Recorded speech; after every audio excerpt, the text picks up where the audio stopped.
Encerramos a Conferência Técnica do Olival 2025 com um painel de especialistas tecnológicos e empresariais, com a segunda e última mesa redonda do dia. A mesa redonda Inovação e Tecnologias Emergentes ao Serviço da Gestão da Rega no Olival conta com as participações de Gonçalo Moraes Tristão, Presidente do COTRE, Centro Operativo de Tecnologia de Regadio, Centro de Competências para o Regadio Nacional, Pedro Rocha, da A Better Way to Grow, e Fernando Fonseca, da Métodos Seguros. Por favor, agradeço que ocupem os vossos lugares.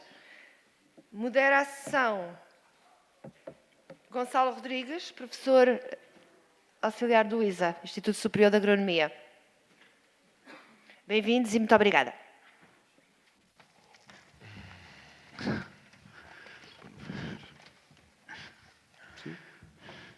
Está? Está. Bem, bom dia a todos.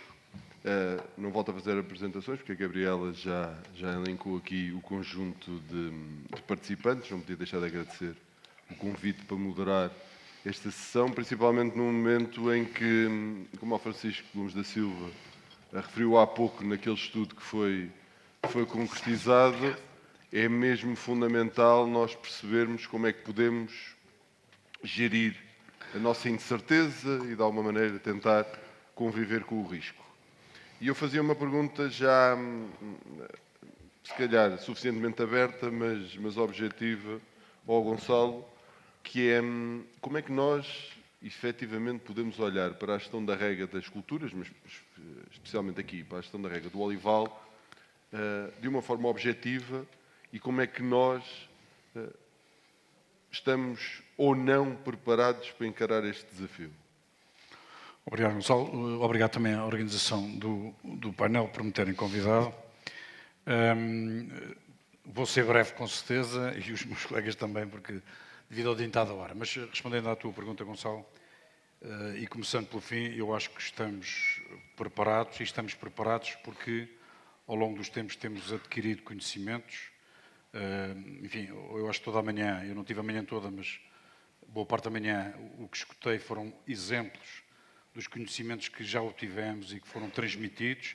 O papel das empresas que aqui falaram tem sido importantíssimo, fundamental nos últimos anos. Eu acho que foi o engenheiro Zanussi que há bocado referiu na sua intervenção que nós evoluímos muito desde meados do século passado em termos do uso eficiente da água na rega das culturas.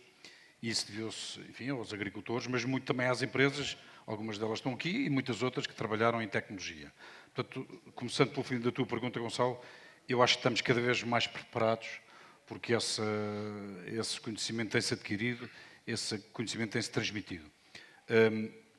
Acho que há aqui uma pecha, não sei se é pecha, mas de facto, apesar de alguma transmissão do conhecimento e apesar de algumas tecnologias de ponta e agricultores de ponta, digamos assim, no setor, nomeadamente na olivicultura, a olivicultura é de facto um setor até muito paradigmático em relação a isso, sinto que há, e aí falo no meu papel de COTRE, sinto que há alguma dificuldade em transmitir o conhecimento a muita outra parte da agricultura. A agricultura mais moderna, enfim, não está aqui ninguém do Norte, a agricultura mais moderna está aqui no Sul, nós sabemos todos, o Alqueva ajudou a isso, com certeza. Obviamente que no Norte também há agricultura moderna, mas o que eu quero dizer é que, de facto, o regadio, enfim, que é o tema aqui geral hoje daqui da conversa, ajudou imenso aqui o Alqueva, e eu sinto que há alguma dificuldade, quer dizer, ainda não encontramos a solução de transmitir o conhecimento e generalizar o conhecimento das tecnologias acerca da rega a toda a agricultura. É essencial que todos conheçam os modos de, eu não diria poupar água, mas sermos mais eficientes. É diferente, como todos sabem melhor do que eu, a diferença entre poupança e eficiência. É importante sermos eficientes nas culturas e, portanto, essa aquisição de conhecimento, a transmissão de conhecimento é fundamental. Temos ainda um trabalho a fazer na transmissão desse conhecimento, por toda a agricultura.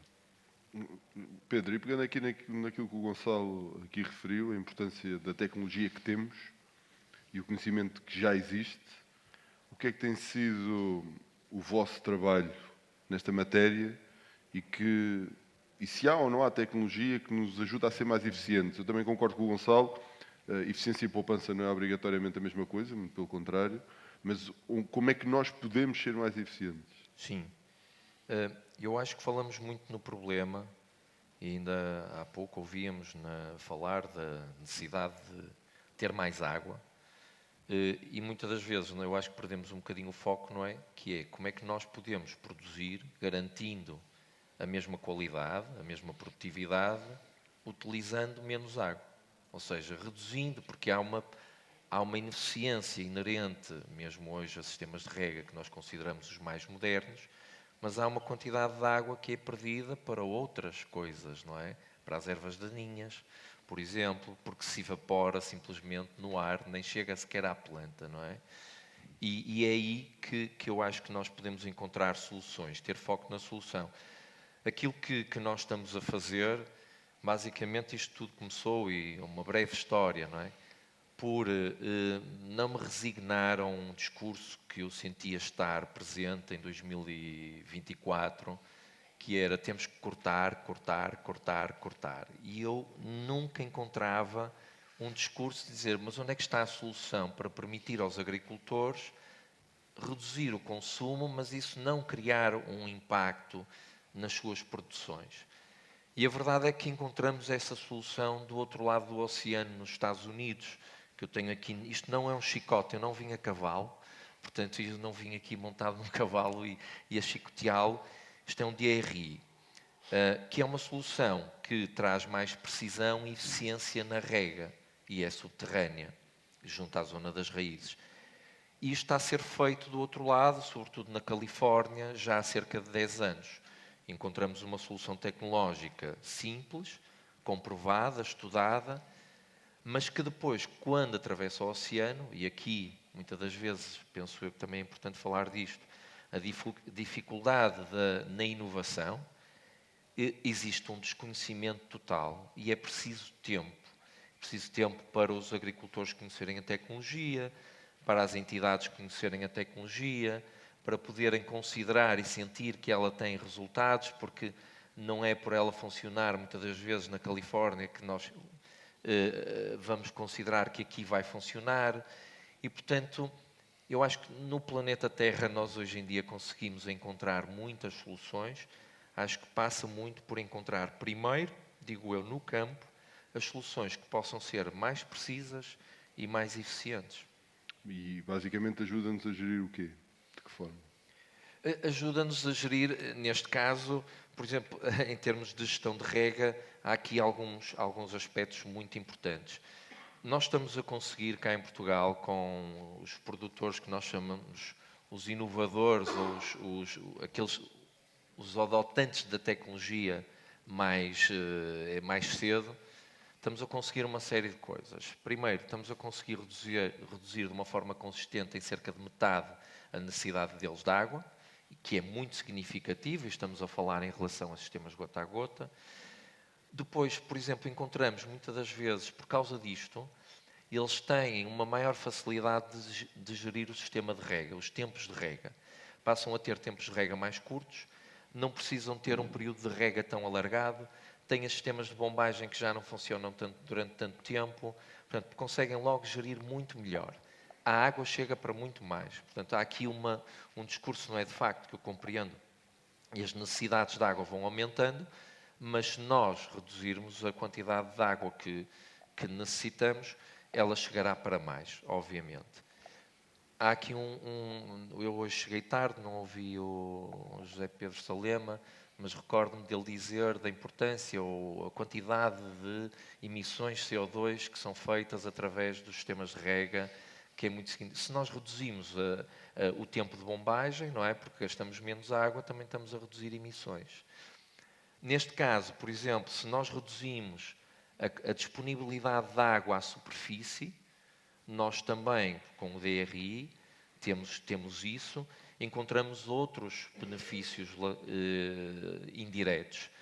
Sabemos que a água é um vetor essencial para a vida e, portanto, se há menos disponibilidade de água à superfície, haverá menos disponibilidade de água para doenças e pragas, por exemplo. Existe menos disponibilidade de água para o surgimento das infestantes. Conseguimos ser mais eficientes na fertilização porque poderemos dar os nutrientes logo junto à zona das raízes e não espalhar os nutrientes à superfície, que vão ser utilizados pela planta que nós queremos, sim, mas também vão ser usados pelas outras que são oportunistas, e elas andam cá, são mais inteligentes do que muitas das vezes as plantas que nós queremos cultivar, porque aproveitam o nosso trabalho, não é? E tiram partido disso. Portanto, existe aqui um conjunto de benefícios que nos ajuda a gerir melhor todo o sistema, diria eu.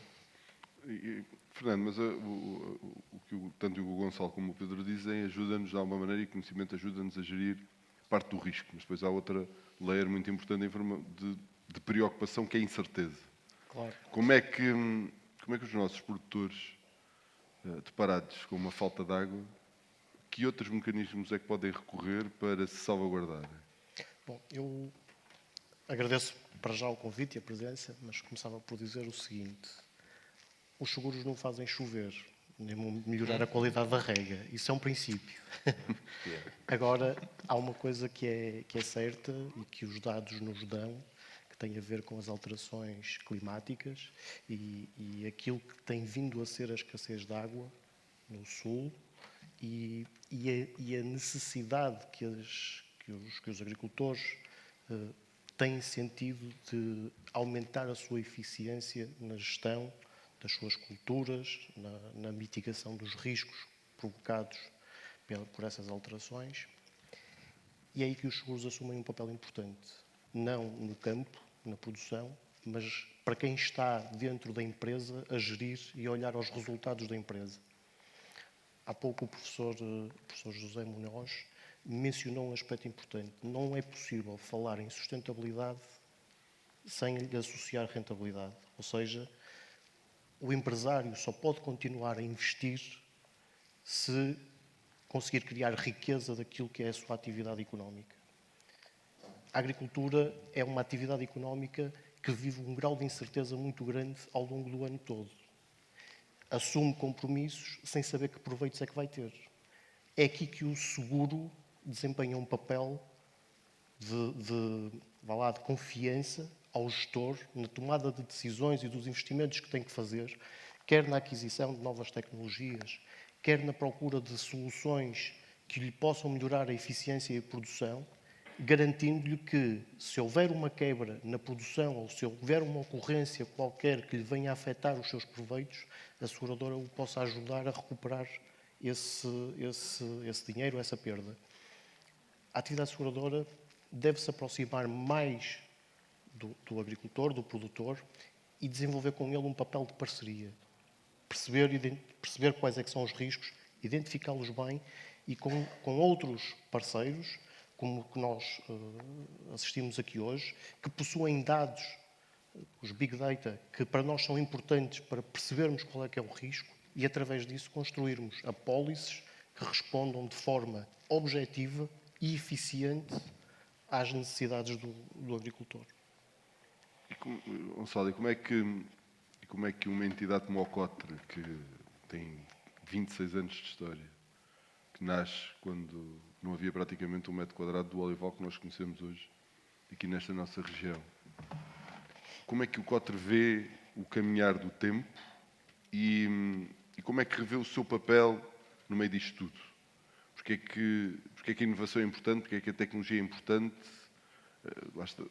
Bola de cristal ninguém tem, não é? Mas como é que o Centro de Competências para o Regadio Nacional vê esta mudança de paradigma? Então, Gonçalo, antes de responder à tua pergunta, deixa-me pegar aqui nas últimas declarações do nosso colega sobre os seguros. Como sabes, eu não sou especialista em seguros, mas tinha aqui alguma coisa a dizer no sentido, de facto, da diminuição do risco. Nós todos, na agricultura, lutamos com essa situação.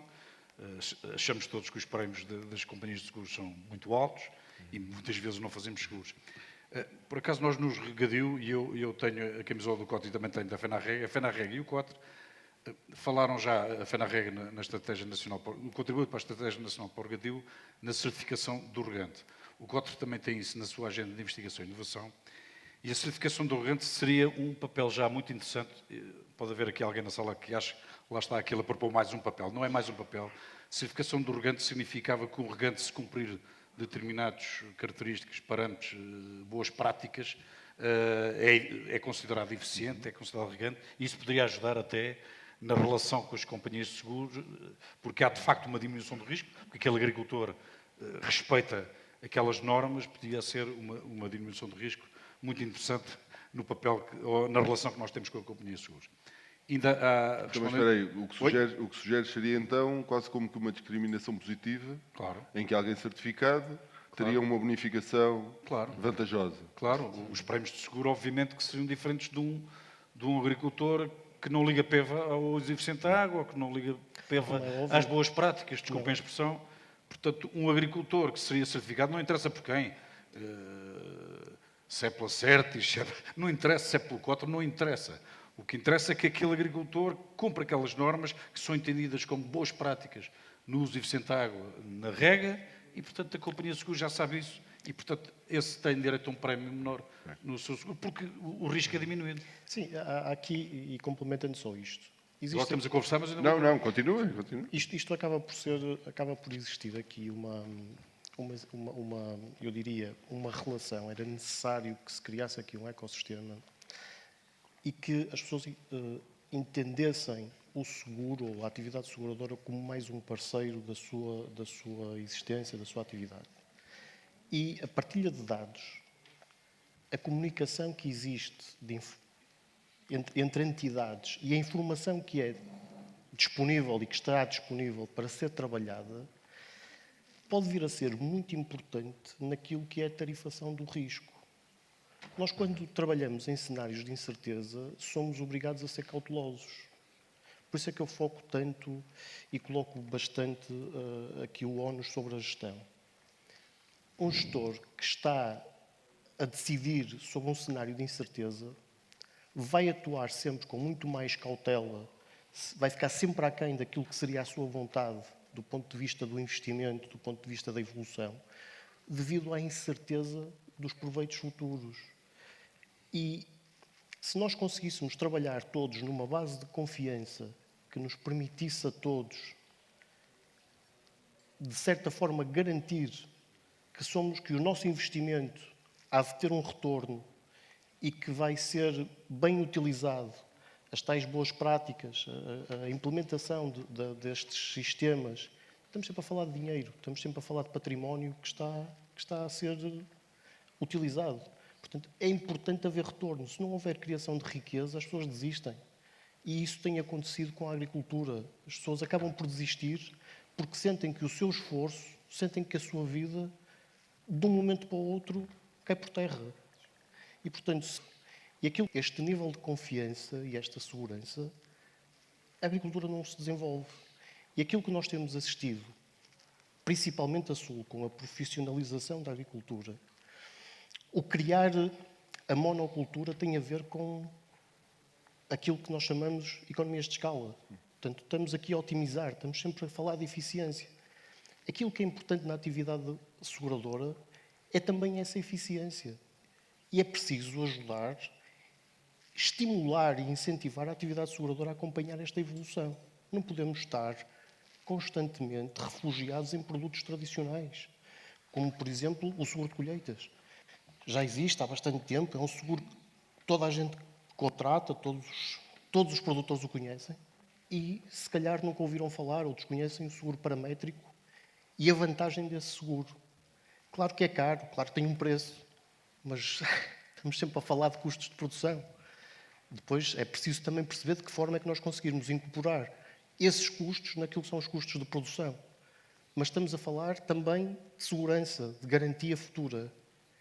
E isso acho que é determinante para quem tem uma empresa, para quem tem uma exploração e para quem tem o seu património em risco durante tanto tempo com tanta incerteza. Mas eu, Gonçalo, voltava a ti, tirava a pergunta da há bocado e colocava então outra. Então, e o que é que falta para ter essa certificação? Queria responder à outra. Então, já Não, respondes depois. O que é que falta para ter essa Sim. certificação? Falta, enfim, algum trabalho de construção de desculpem um palavrão, de um caderno de encargos, de um caderno de especificações, mas a proposta pela FENARREGA e pelo Cotre está feita, é preciso ir trabalhar um bocadinho nisso e e depois perceber como é que se constrói o sistema de avaliação.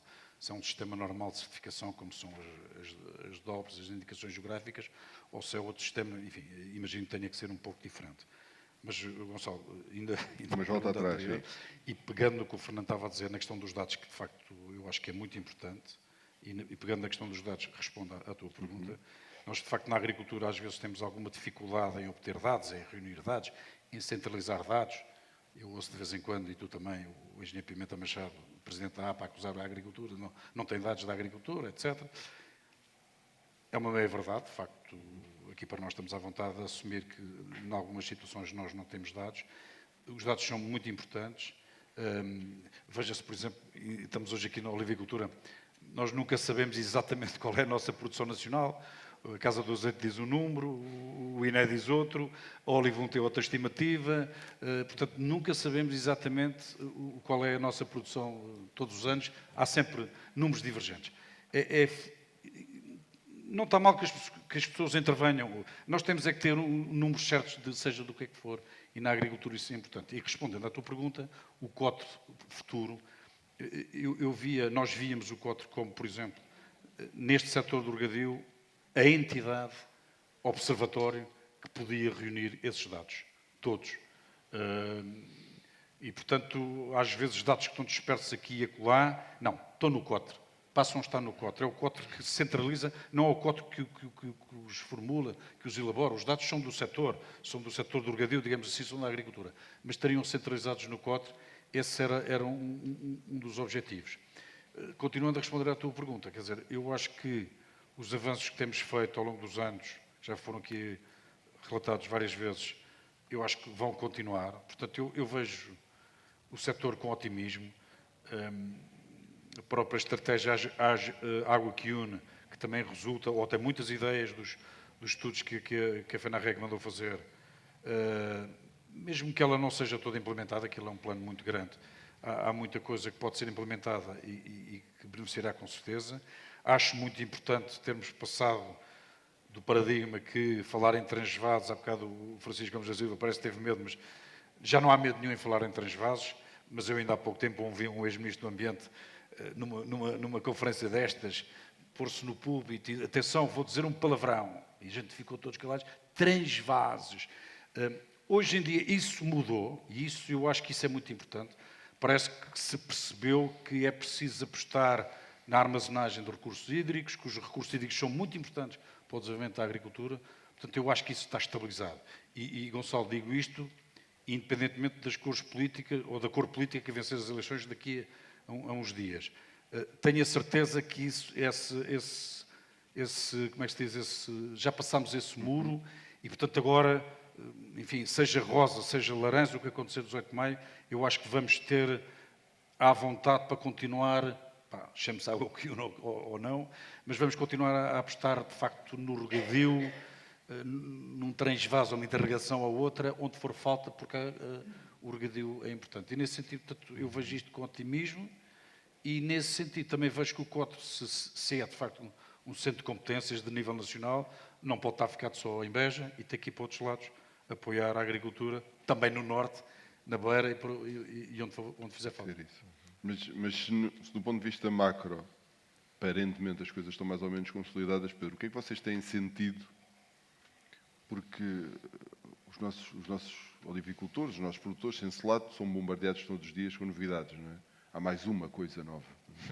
O que é que vocês têm, o que é que tem sido para vocês o principal indicador da boa ou má adoção de uma determinada tecnologia, ou se calhar até mais proprietariamente da vossa tecnologia? Tem havido ou não receptividade a estas novidades? Tem. Há uma coisa que é evidente, nem todos, e nós temos sido muito seletivos com quem trabalhamos. Porque quando nós estamos a introduzir uma coisa nova, não é? E esta apesar de ser muito simples, é uma coisa nova, ela exige uma curva de aprendizagem. Ninguém a conhece. E há uma forma de relacionamento com esta tecnologia diferente do que um tubo gota a gota. Tem requisitos diferentes de instalação, de gestão, etc.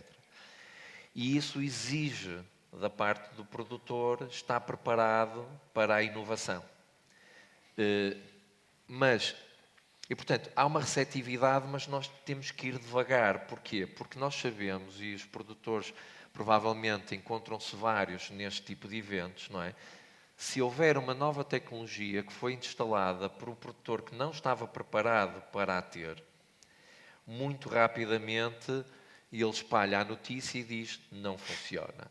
E mata essa tecnologia. Depois há aqui uma coisa que é muito importante também, é que nós temos que instalar nesses produtores que estão preparados para integrar novas tecnologias, mas depois nós temos que fazer um trabalho com entidades, por exemplo, como a Acotre, ou estamos a fazer com a Universidade do Algarve, por exemplo, que era de acompanharem essas tecnologias e de uma forma absolutamente independente, imparcial, levantarem os tais dados que o Gonçalo estava a falar, terem esses dados, até para poderem ser tomadas decisões, se, mesmo do ponto de vista político, se apoiam um tipo de tecnologia A ou B. E isso é uma coisa que nós sentimos que existe uma dificuldade.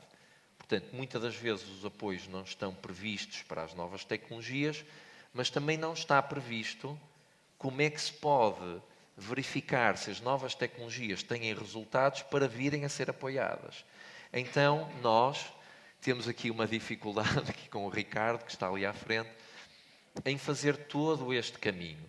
Nós é que temos que ir à universidade e convencê-los, nós é que temos que ir falar com a Cotre, nós é que temos que reunir dados, nós é que temos que fazer relatórios, nós é que temos que fazer tudo, e faz parte do nosso trabalho, sem dúvida, mas seria certamente muito interessante as coisas já estarem pensadas do ponto de vista de dizer, se há uma solução tecnológica inovadora, portanto, se haver uma linha quase que de teste dessas tecnologias, de recolha de dados, e depois, do ponto de vista político, ser mais fácil dizer assim, sim, encontramos uma solução, porque no planeta existem muitas soluções, é só encontrá-las.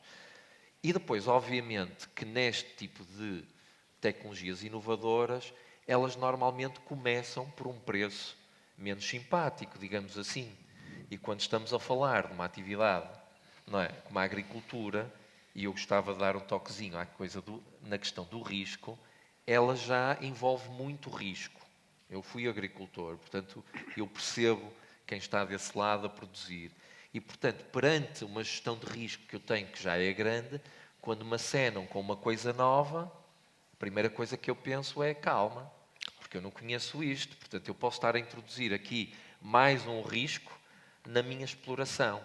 Não só é arriscado, como é mais caro. E é aqui que era importante, muitas das vezes, ter uma ajuda para ultrapassar este tipo de obstáculos que dificultam a introdução de novas tecnologias, porque o agricultor é um bocadinho como o Tomé, não é? Primeiro precisa de ver, mas para ver alguém tem que fazer. E, portanto, é aqui que eu acho que há a maior dificuldade de avanço. Só para atalhar o que o Pedro disse, que eu acho que é muito importante, o COT também tem a ambição, é um centro de competências há 25 anos, como tu dizes, há 26, e ainda não criou em Beja um verdadeiro centro experimental. E isso, eu tenho essa missão, de criarmos em Beja um centro experimental para o regadío, para as culturas, para os sistemas de rega, para estudar. Há bocado o Francisco falou na questão da rega deficitária. A rega deficitária, por exemplo, é um projeto que estamos a começar a iniciar com a EDIA e com a FENARREG, o estudo da rega deficitária das culturas principais à Roda do Alqueva. Se já tivéssemos um centro experimental na Quinta da Saúde em Beja, isso era fundamental. Mas é muito importante porque o Pedro tem toda a razão. Essas coisas já deviam estar preparadas pelo país para fornecer à agricultura. Eu só para dar um exemplo, não é? Nós tivemos na ADVIV, que é a Agência de Desenvolvimento e Inovação para o setor vitivinícola da Zona do Douro, e estivemos numa quinta da Real Companhia Velha, onde eles têm um campo de ensaios onde recolhem dados há 20 anos. E fazer um ensaio exige um certo critério, um certo rigor da forma como se faz as coisas. Então eles têm as linhas de rega todas isoladas e nós instalamos 2 linhas que vai permitir que eles acompanhem esse campo e levantem esses dados durante toda esta campanha de rega. E a minha pergunta foi, e genuinamente, ao Igor, que faz parte da ADVIV, como é que isto não existe no país todo para todas as culturas? Eu não percebo o que é que nós estamos à espera, porque obviamente a questão dos dados é muito importante e ter esses campos de ensaios, esses que estão devidamente pensados para recolher dados, é extremamente importante, até neste papel de integração de novas tecnologias, inovação, porque senão é muito difícil, estamos a delegar para os produtores, e eles estão a fazer, estamos a trabalhar com vários, assumirem todo esse risco sozinhos. Mas, Fernando, se tecnologias como o Pedro lhe chamava, como o chicote que ele tem ali ao colo, são novidade, os seguros não nasceram ontem, não é? Mas continua a haver uma, eu não vou chamar fraca para não parecer exagerado, mas ainda uma limitada adesão pela esmagadora maioria dos nossos produtores. O que é que está a faltar? Acima de tudo, falta confiança. Eu acho que o trabalho e a missão que nós assumimos para o futuro é tentar melhorar a relação que existe entre o segurado e a seguradora. Sempre que nós iniciamos uma campanha, o primeiro obstáculo que nós enfrentamos é a desconfiança. E existe sempre uma relação tensa entre o segurado e a seguradora no momento de pagar indemnizações, no momento de apurar prejuízos. Isso resulta sempre, muitas das vezes, daquilo que são critérios subjetivos. É aquilo que eu vou observar, aquilo que eu vou ver.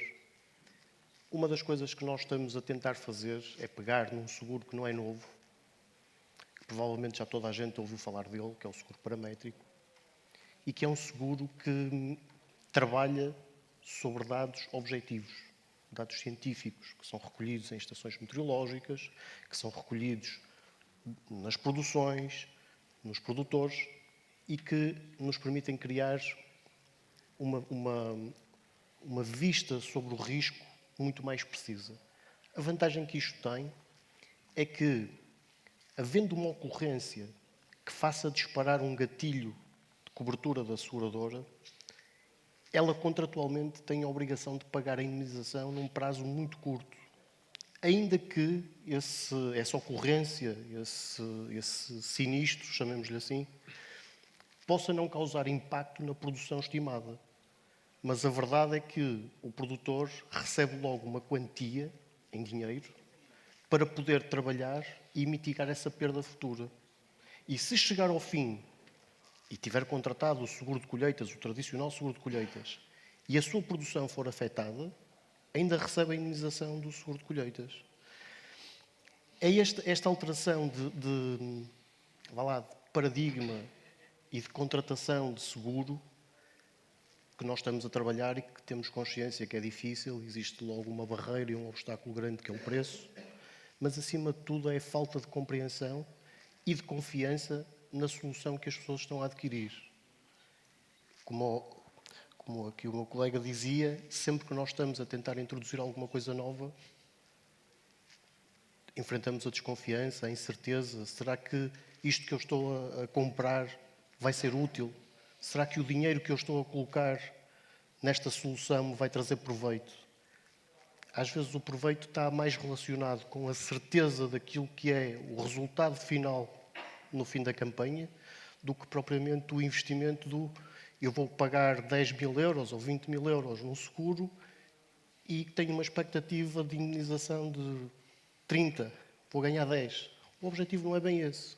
O objetivo é nós termos uma gestão que seja previsível e que consiga, de alguma forma, garantir que os investimentos feitos estão seguros e que o meu património não corre risco.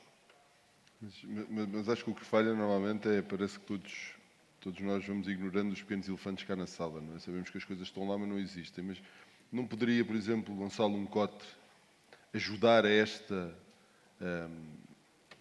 ao aumento de uma adoção, seja de uma tecnologia, seja de um seguro? Porque o Fernando, está lá a ver bem, há aqui todo um conjunto de informação, e que tu há bocado também referias, que existe, mas muitas vezes está perfeitamente espartilhada, não é? Ninguém sabe às vezes onde é que ela anda. Não poderia um Cotter também fazer esta interface entre uma produção, entre uma seguradora, entre um desenvolvedor de tecnologia, para que as taxas de adoção aumentassem? Vamos lá ver, o COTR tem feito um pouco esse papel. porventura não é suficiente e, portanto, essa é, Gonçalo, eu diria até que essa é a missão principal do COTRE, para que foi criado em 1999, é fazer essa interface e, portanto, eu acho que nós temos feito esse papel. Porventura, isso ainda não conseguimos, nem o COTRE, nem todos nós, porque isto não é só do COTRE. Mas, enfim, nós fazemos isso, tentamos fazer isso diariamente, através da participação de projetos com as empresas, com os agricultores, com as universidades, com os politécnicos. Mas é preciso aprofundar isso e eu acho que a questão dos dados e a questão do centro experimental, do centro de ensaios ou centro experimental na Guinda do Sul também ajudaria muito a isso. Gonçalo, é um caminho que estamos a fazer e que queremos aprofundar, digamos assim. E o que é que falta fazer do ponto de vista do poder político, agora que estamos quase numa pré-campanha eleitoral, para que isso aconteça? O que é que podia, se tu pudesses pedir 3 desejos... Eu, como Presidente do COTRE, dizia, vai financiarem o COTRE, quer dizer, é muito fácil.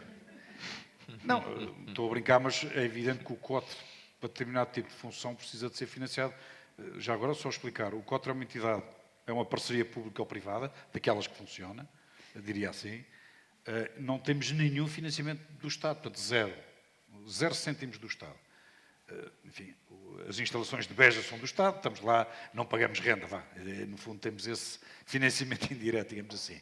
Mas não temos nenhum financiamento, injeção de dinheiro, e, portanto, vivemos dos serviços que prestamos, dos projetos que participamos, das cotas dos poucos associados. Eu diria que se o país, se o Ministério da Agricultura, o país, entendesse a importância da missão de um centro de competências como o COTRE, como outros. Estou a falar do COTRE, estou aqui nesse papel e fizeste uma pergunta em relação ao COTRE, mas haverá outros. Se o Ministério da Agricultura ou o país entendesse a importância deste tipo de centro de competências que disseminam, que fazem essa interface que tu falavas, eu acho que era importante haver financiamento. Aqui há uns anos, aliás, o COTRE passou numa fase complicada de falta de financiamento. E houve um Ministro da Agricultura, aqui de Évora, o António Serrano, que propôs um grupo de trabalho e esse grupo, constituiu um grupo de trabalho para acharem um financiamento do COTRE. Isso resultou até num despacho dele, mas depois ele, lá está, como há bocado o Zé Nunes dizia, quando tomou a decisão o governo caiu e o António Serrano, uma das propostas que fazia era que parte, por exemplo, da taxa de recursos hídricos que os agricultores pagam nos primos de rega, em qualquer lado, revertesse para o COTRE. Eu acho que essa proposta, que já tem mais de 10 anos, tem para aí 15 anos, continua a fazer sentido. Nós achamos todos, estão aqui agricultores, a taxa de recursos hídricos que nós pagamos nas nossas herdades, nas nossas primos de rega, vai parar à APA e nunca mais vemos um tostão daquilo, não é? Portanto, era fundamental que algum dos valores, do valor que a agricultura paga de taxa de recursos hídricos, revertesse para o setor. E o COTRE, estamos de portas abertas para receber algum desse dinheiro. Gonçalo, estou a brincar um bocadinho, mas o financiamento é de facto muito importante. Era importante que o Estado entendesse, e nós temos essa missão também de falar com as autoridades e com os governos que passam, temos falado abertamente. Agora lançámos a Agenda de Investigação e Inovação. Portanto, é mais um documento que nós pusemos na mão do Governo e do INIAV, no sentido de... Estão ali uma série de situações que precisam ser estudadas, trabalhadas, experimentadas e, portanto, era importante que o Estado se envolvesse com financiamento, com parcerias. É por aí que temos que ir. Fernando, e faço a mesma pergunta. O que é que faltaria, porque o sistema existe, não é? Mas pelos vistos não chega. O que é que faltará para que o próprio papel do Estado possa ajudar numa maior adoção? Eu diria que, acima de tudo, tem a ver com a continuidade de políticas, ou com o desenvolvimento de uma política e dar-lhe uma continuidade que seja durável no tempo. O facto de haverem ciclos políticos curtos faz com que os decisores tenham receio de tomar decisões ou então tomem-nas de forma precipitada que depois nunca chegam a ser implementadas. Aqui uma proposta para alterar a Constituição. A verdade é que este tipo de situações só nos prejudica enquanto país. O facto de não haver uma política e uma orientação faz com que toda esta incerteza impeça e seja um obstáculo ao desenvolvimento. A questão do envolvimento do Estado. O Estado já comparticipa seguros. O seguro de colheitas já é comparticipado todos os anos pelo IFAP, numa percentagem, por exemplo, este ano chegou aos 60%. A questão é até que ponto é que isso vai resolver o problema ou as dificuldades que a agricultura enfrenta. Até que ponto é que isso vai tornar eficiente a atividade seguradora, por forma a que seja possível apoiar a agricultura? E de que forma também é que o agricultor vai sentir o risco e que medidas é que vai tomar para o mitigar? Por isso é que nós estamos sempre numa posição e num momento de desencontro entre aquilo que é o preço que a seguradora quer cobrar e o preço que o segurado quer pagar. A falta de políticas, a falta de trabalho de campo, de conhecer as dificuldades, vai-nos prejudicando cada vez mais. E eu quase que chego ao ponto de dizer eu preferia que o Estado não ajudasse e que fosse uma relação entre privados, porque assim tornávamos toda a relação e todo o sistema muito mais eficiente. O facto de trabalharmos sem dinheiro obriga-nos a ser eficientes. Não podemos falhar. O caso que falava da dificuldade de adoção de tecnologia é a incerteza da aplicação do meu dinheiro. Se eu vou aplicar o dinheiro e não vou ter retorno, se calhar deixa ver se alguém o faz primeiro. Estas políticas às vezes atrasam-nos. Se é para ter uma intervenção do Estado, ela que seja efetiva, eficiente e que se consiga perceber no tempo qual é que é o objetivo e o sentido que ela toma. É uma opinião. Pedro, e que números é que nós temos na mesa para mostrar que essas tecnologias funcionam? Nós já temos vários, não é? temos este de redução de 50% das necessidades de água, em comparação com o gota a gota. Mas eu gostava de dizer, porque provavelmente também estamos na reta final, não é? Primeiro, já ouvimos, e 100% de acordo, a agricultura é uma atividade económica, mas eu diria não é uma atividade económica como outra qualquer. E esta questão do risco, não é? É muito importante. E simplificando muito, não é? Eu, como agricultor, posso controlar algumas coisas, não é? Eu posso controlar as práticas agrícolas, não é? Isso depende de mim. Posso controlar, se calhar, a adoção de novas tecnologias e posso reduzir muito a minha necessidade de água, e sabemos que isso pode reduzir muito o risco perante anos de seca, e vimos aqui como a falta de água pode impactar, provavelmente o fator mais determinante, acompanhado com a fertilidade do solo, etc., na produtividade, mas depois também temos o clima, não é? E esse nós não controlamos. Portanto, não é um setor que tenha um risco normal. E eu diria que Daí a importância dos seguros. E perante isso também a importância, e eu acho que faz o sentido nós termos, muitas das vezes, apoio ao investimento, e se eu também pudesse pedir na campanha eleitoral, eu também pedia ao Governo, disse, olhem para o DRI e olhem se esta tecnologia é uma tecnologia que de facto reduz risco, que de facto cria maior resiliência e que de facto dá mais garantias de ter uma melhor rentabilidade a longo prazo. E perguntaste-me de números, e é muito interessante, isto é uma tecnologia exclusiva para culturas permanentes, não se aplica às hortícolas, não, portanto, estamos a falar de olival, amendoal, coisas que aqui no Alentejo existem em abundância, da vinha, e nós juntamos os números e fizemos um cálculo na área que existe, fizemos para Portugal e Espanha, para a Ibéria, que é provavelmente na Europa, acrescentando a Itália aqui e a Grécia, as zonas mais sensíveis do ponto de vista da seca. E nós chegamos a este número. Se esta tecnologia fosse implementada em toda a área de culturas permanentes, nós conseguíamos economizar água num ano que dava água para beber para 12 mil milhões de pessoas, que é muito mais do que nós hoje temos no planeta, num ano. Se quiserem outra imagem, nós poderíamos... nós usamos um estádio de futebol americano, o volume, mas será qualquer coisa como um estádio da Luz, ou então outro estádio, se for da vossa preferência, não é? Preferirem o Sporting. O Dragão não, embora eu seja de lá, porque tem umas saídas e a água escoa, perde-se. Portanto, não queremos essa ineficiência. E dava para, calculamos, e dava para, na estrada de Porto-Barcelona, que são cerca de 1000 quilómetros, ter um estádio, um volume equivalente a um estádio, de 500 em 500 metros. Portanto, é disto que nós estamos a falar em termos de números. Depois, eu acho que, no nosso caso em particular, eu acho que temos também aqui uma oportunidade muito grande, porque Portugal, de facto, é um país tem características muito boas para a introdução de novas tecnologias. Pela sua dimensão, porque nós rapidamente podemos nos conhecer todos, isto dá para o bem e para o mal. Às vezes há coisas que não são tão positivas, porque temos uma realidade geográfica muito diversa. Temos todas as culturas, temos a vinha, temos o amendoal, temos o olival, e nós, de facto, em conjunto com entidades que podem, de uma forma independente, ir buscar os números, porque há um número da água, mas nós queremos saber outros números. Nós queremos saber de que forma impacta na produtividade. Até hoje não encontramos, e nos Estados Unidos a evidência científica diz-nos que não há impacto, mas nós queremos saber aqui.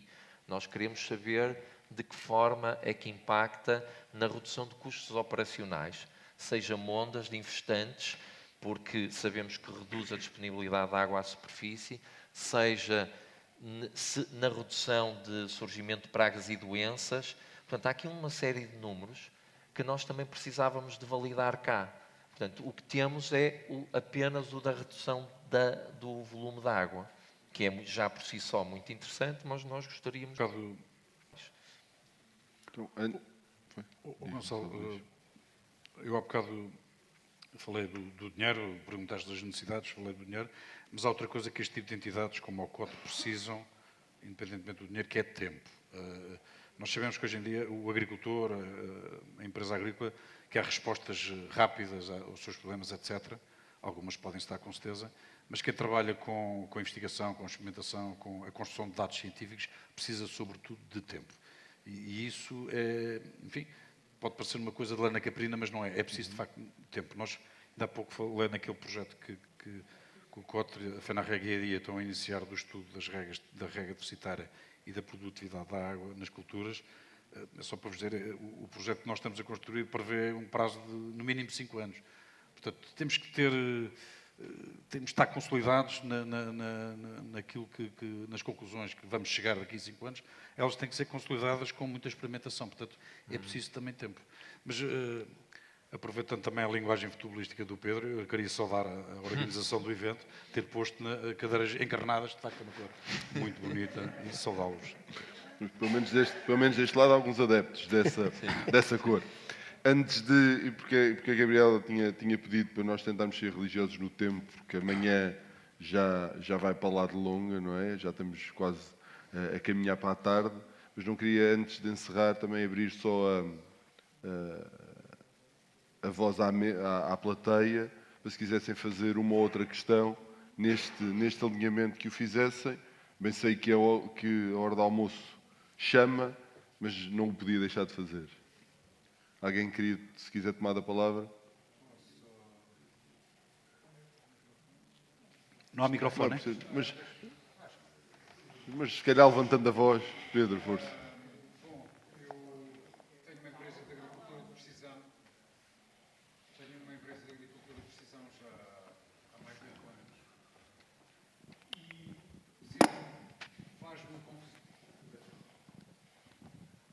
E faz-me alguma confusão um mercado destes, do olival, com estas áreas, os produtores não fazerem regularmente, e que seja uma vez por ano, um mapeamento espectral à área toda, para ver onde é que estão a ser menos eficientes e até dar dados de uma só vez a uma seguradora, ou a quem gera água, a quem gera a produtividade do olival.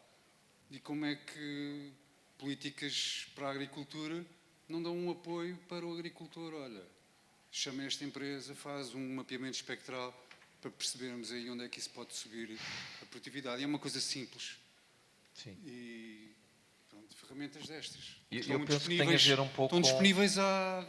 Pronto, eu penso que tem a ver um pouco com aquilo que eu também quis referir no início, não é? Que esta inovação que existe, que está aí, e depois encontra uma série de obstáculos para ser implementada. Eu não digo que seja, e eu concordo com o Gonçalo, é preciso tempo. Em agricultura, nós estamos mesmo no dia a rir, nós estamos sempre a falar desde a introdução num produtor até ele chegar a um ponto que ele decida, possa ter dados para escalar. Se calhar estamos sempre a falar de 3 anos, se calhar não tanto como na investigação científica, porque também temos que encontrar aqui um equilíbrio, não é? Mas depois temos a sensorização, por exemplo, que são ferramentas importantes de apoio à rega, não é? Sendo as sondas, temos os drones com câmaras espectrais que dão informação preciosa para tomarmos decisões sobre fertilizações, sobre rega, enfim. E aqui parece que o mundo da inovação, da tecnologia avança, mas depois há uma lentidão de adaptação a toda esta inovação, porque de facto isto está a avançar muito rápido. E eu devo dizer, tenho outro caso onde colaboro também com uma empresa traz muita inovação, que nós temos muito esta conversa que a Europa está a ficar para trás, porque quando nós hoje em dia, vamos ver o que está a acontecer nos Estados Unidos, na Índia, na China, a nível de todas estas tecnologias, percebemos que eles não estão a olhar para trás, eles estão a olhar para o futuro e estão completamente alinhados e nós muitas das vezes demoramos a reagir. E volto, eu não percebo como é que em Portugal não temos esses campos de ensaio. Eu não percebo como é que a Cotre já não é aquilo que o Gonçalo diz ambicionar ser, não é? Porquê? Não é? Será apenas por causa de ciclos de 4 anos? Eu creio. Pois, mas a agricultura é bem mais importante para o país, não é? E estamos perante este caos global e é também uma questão de segurança, é uma questão de resiliência do território, é uma questão de alocação de pessoas no interior do país. Portanto, há aqui outros valores que são bem superiores só ao valor económico que a agricultura gera, não é? E, portanto, isso às vezes dá-me dificuldade de compreender como é que nós estamos a empatar, não é? Não avançamos. Mas acho que no limite saímos daqui com um casamento a 3 partes. Poderia ser o ideal, não é? Que é alguém que oferece a tecnologia. É pouco católico esse. É pouco... Mas 3 também partes. está tudo tão estranho e agora acho que diferenças dessas também já eram facilmente absorvidas. Mas que na realidade acaba por ser um aglutinador de informação e um observatório daquilo que se passa, aliado àquilo que poderia ser uma gestão da incerteza de uma forma muito melhorada e depois alguém que possa adensar então um conforto sobre o risco. Não é? Porque acho que o caminho teria que ser esse, não é? Porque o título da mesa diz tudo, que é inovação e tecnologia emergente ao serviço da gestão da rega do olival, já existe, estamos cá. Agora a questão é como é que nos tornamos cada vez mais próximos e como é que os produtores, em vez de perguntarem porquê, tendem de alguma maneira a aceitar que vamos então em frente e tentemos melhorar. Acho que podíamos dar por encerrada a nossa conversa, até porque já ultrapassámos um bocadinho a hora que nos tinha sido dada e agradecia, em nome dos oradores, agradecia à organização este momento, mas que acho que teria que haver mais conversas destas e se calhar também até à boca pequena no corredor para tentarmos perceber então como é que podemos tornar isto, a tecnologia, os seguros, os dados, a observação, aquilo que se quer, mais a prática do dia-a-dia e não acharmos que ainda temos que descobrir a roda, porque ela já foi descoberta há muito. E agradeço-vos a paciência de, às 2 da tarde, ainda estarem aqui a ouvir-nos, mas acho que foi enriquecedor. Obrigado. Muito obrigado.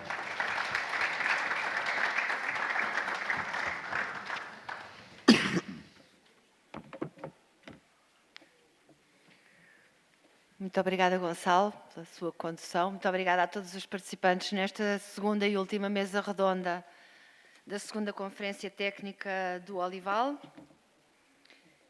E muito obrigada também a todos os participantes ao longo desta manhã. Só um bocadinho. Esperamos que o debate hoje aqui produzido sobre a gestão eficiente da água e as tecnologias de ponta e soluções sustentáveis que o setor deve adotar tenha contribuído para gerar valor acrescentado a todos os participantes e reforçar a sustentabilidade económica e ambiental do setor olivícola. Amanhã já vai longa, como dizia o Gonçalo, e por isso resta-nos agradecer a todos os participantes, mais uma vez, a todos os patrocinadores, colaboradores, parceiros estratégicos do evento, o nosso profundo agradecimento pelo apoio dado, aos oradores e intervenientes nas mesas redondas, muito obrigada também pela reflexão e debate tão enriquecedores que a revista Agriterra traduzirá nas próximas edições em conteúdos, que poderão depois também consultar, se tiverem interesse. A assistência de olivicultores e profissionais do setor, agricultores, engenheiros agrónomos, técnicos, mas também de empresários e académicos hoje aqui reunidos. Obrigada pela vossa presença. Obrigada, Alentejo, e obrigada a todos os que se deslocaram a Évora para este encontro. Queria só convidar-vos para um último momento de convívio, com um cocktail de encerramento da segunda Conferência Técnica do Olival. Muito obrigada a todos e até breve. Até à próxima.